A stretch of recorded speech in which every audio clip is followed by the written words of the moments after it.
Bismillahirrahmanirrahim. Assalamualaikum warahmatullahi wabarakatuh. Perkenalkan, nama saya Firda Sahira dengan NIM 20040266067 dari kelas PK2. Oke teman-teman, dalam video kali ini saya akan menyampaikan materi mengenai filsafat umum guna memenuhi tugas ujian akhir semester. Nah, filsafat berasal dari bahasa Yunani yaitu filosofia. Kata berangkai dari kata philein yang berarti mencintai dan sophia yang berarti kebijaksanaan.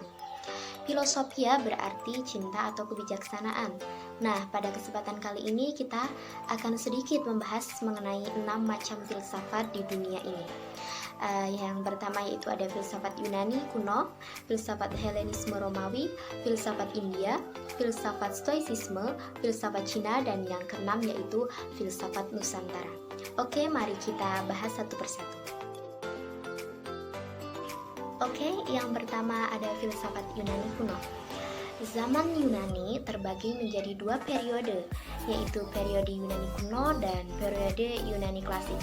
Pada masa Yunani kuno, periode tersebut disebut juga dengan filsafat alam, karena pada masa itu ditandai oleh ahli pikir alam dengan perhatian pemikiran dan arahnya terhadap apa yang diamati di sekitarnya. Filsafat Yunani kuno didominasi oleh tokoh terkenal, yaitu Socrates, Plato, dan Aristoteles. Nah, yang selanjutnya, yang kedua ada filsafat Helenisme Romawi.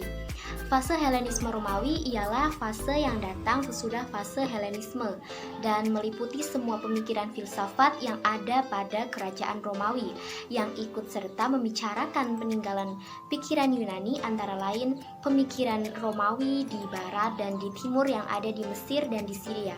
Fase ini dimulai dari akhir abad ke-4 sebelum Masehi sampai pertengahan abad ke-6 Masehi di Bizantium dan Roma.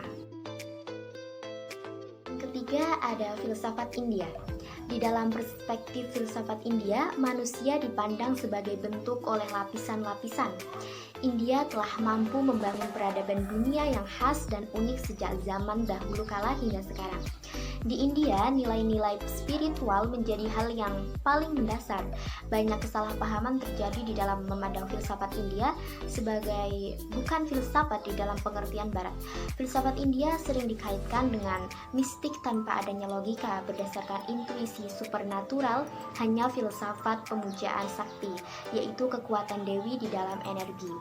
Dan tanpa mempunyai iklim akademik, filsafat di India tidak hanya aktivitas reflektif tetapi juga sebuah pandangan hidup, way of life, yang dilaksanakan oleh pengikut-pengikutnya. Nah, yang selanjutnya yang keempat ada filsafat Stoicisme. Stoicisme juga disebut dengan Stoa, adalah nama sebuah aliran atau mazhab filsafat Yunani kuno yang didirikan di kota Athena, Yunani oleh Zeno dari Citicium pada awal abad ketiga sebelum Masehi. Ada pula yang mencatat Stoicisme baru resmi pada tahun 108 sebelum Masehi. Stoicisme yang merupakan salah satu aliran filsafat Yunani kuno yang sangat sederhana. Filsafat Stois sangatlah simpel dan praktikal serta masih relevan dengan zaman sekarang. Para filsuf Stois memandang kebahagiaan itu bukan dikejar, mereka lebih berfokus bagaimana kita bisa mengurangi emosi-emosi negatif seperti marah, stres, sedih, atau galau. Bagi mereka, emosi negatif itu bisa diobati dengan filosofi. Nah, di filosofi Stoicisme ini mengajarkan bahwa kebahagiaan berasal dari thing we can control. Bagi filsuf Stoa, menggantungkan kebahagiaan pada hal-hal yang tidak bisa dikendalikan seperti perlakuan orang lain, opini orang lain, status, dan popularitas yang ditentukan orang lain, hingga kekayaan itu tidaklah rasional, tetapi kekayaan berasal dari kerja keras dan ide serta persepsi kita. Serta kesehatan juga asalnya dari pola makan yang kita atur. Berarti bukannya kekayaan dan kesehatan termasuk dalam hal yang berada di dalam kendali kita kan? Nah, perlu dipahami bahwa kendali bukan hanya soal kita memperoleh tetapi juga mempertahankan. Kenyataannya kekayaan, ketenaran, kesehatan memang bisa diusahakan untuk dimiliki kita, tidak bisa yakin untuk sepenuhnya mempertahankan. Jadi kebahagiaan sejati bagi filsuf Stoa adalah tidak menggantungkan kebahagiaan pada hal-hal yang kapanpun bisa lenyap dari hidup kita. Contohnya seperti kekayaan, popularitas, persahabatan, dan kesehatan, karena kita akan dihantui oleh rasa was-was kehilangan hal tersebut. Dan kemungkinan hilang akan benar-benar nyata karena hal tersebut berada di luar kendali kita. Nah, dalam filsuf Stoicisme, ada seorang tokoh filsuf yang bernama Epictetus yang berkata, siapapun yang mengizinkan atau menghindari hal-hal yang ada di luar kendalinya tidak akan pernah benar-benar merdeka dan bisa setia pada diri sendiri, tetapi akan terus terombang-ambing terseret hal-hal tersebut. Selanjutnya yang kelima ada filsafat Cina. Filsafat Cina merupakan salah satu filsafat tertua di dunia, selain filsafat India dan filsafat Barat tentunya, dan dipercaya menjadi salah satu filsafat dasar yang mempengaruhi sejarah perkembangan filsafat dunia. Filsafat Cina sebagaimana filsafat lainnya dipengaruhi oleh kebudayaan yang berkembang dari masa ke masa. Ada 3 tema pokok sepanjang perjalanan sejarah filsafat Cina, yakni harmoni, toleransi, dan peri kemanusiaan. Oke, dan yang terakhir, yang keenam, ada filsafat Nusantara. Filsafat Nusantara menuju pada kebijaksanaan yang menjadi cara pandang menyeluruh oleh masyarakat yang terdapat pada kebudayaan Indonesia. Ruang lingkup filsafat Nusantara dipandang melalui epistemologisnya, pandangan hidup yang terdapat dalam setiap kebudayaan di Indonesia. Filsafat Nusantara tidak bisa ditemukan dengan satu pandangan, melainkan kita harus menelisik pandangan hidup pada masyarakat yang bersangkutan. Nah, berikut ada manfaat mempelajari filsafat Nusantara.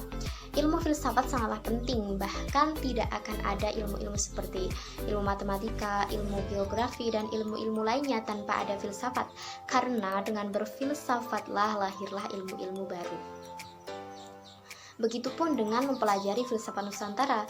Manfaat dari mempelajari filsafat Nusantara diantaranya yang pertama ada dapat memperkuat jati diri bangsa, dan yang kedua, penggalian filsafat Nusantara akan memberikan nilai filosofis, spiritual, dan material bagi karya yang mengangkat objek kebudayaan. Banyak sekali tokoh filsuf Nusantara, seperti contohnya ada Ki Hajar Dewantara dan Muhammad Hatta misalnya, dan masih banyak lagi. Itulah sedikit penjelasan mengenai 6 macam filsafat yang ada di dunia ini. Filsafat merupakan induk dari segala ilmu yang mencakup ilmu-ilmu khusus. Kemudian dalam perkembangan selanjutnya, ilmu-ilmu khusus tersebut merasa sudah bisa mandiri. Akhirnya ilmu-ilmu khusus satu demi satu memisahkan diri dari induknya, yaitu filsafat. Setiap masalah yang tidak bisa dipecahkan oleh ilmu-ilmu khusus, maka yang bisa memecahkannya adalah filsafat. Filsafat sebagai ilmu, filsafat sebagai cara berpikir, filsafat sebagai pandangan hidup, dan filsafat juga sebagai metode. Sekian yang dapat saya sampaikan, kurang dan lebihnya mohon maaf. See you next time. Wassalamualaikum warahmatullahi wabarakatuh.